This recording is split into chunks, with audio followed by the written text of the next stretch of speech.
আচ্ছা, একটা জিনিস দেখাচ্ছি, দেখুন পুরো বিছানাটা খালি।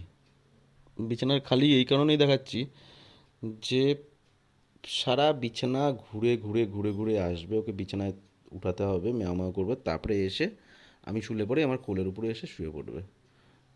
ওর এটা শোয়ার জায়গা। ও কোনো জায়গায় ও শোবে না সারা বিছানার মধ্যে। যখন আমি না থাকবো তখন সারা বিছানা গোল গোল করে ঘুরে মাঝখানে এসে ঘুমাবে। কিন্তু আমি যদি একবার এসে গেলাম তাহলে আমার কোলে এসেই শোবে ও।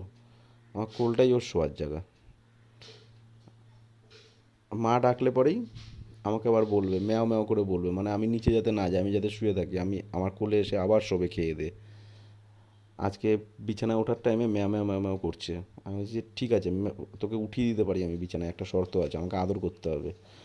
দু হাত দিয়ে আমাকে গালের মধ্যে টানলো, টেনে কিছুক্ষণ মুখটা চেটে দিল, চেটে দিয়ে তারপরে আমি বিছানায় তুলে দিলাম। সারা বিছানা ঘুরে এসে কোলে এসে শুয়ে পড়লো। দেখুন কি সুন্দর ঘুমাচ্ছে। ওর ঘুমটাতে না ঘুমিয়ে রয়েছে।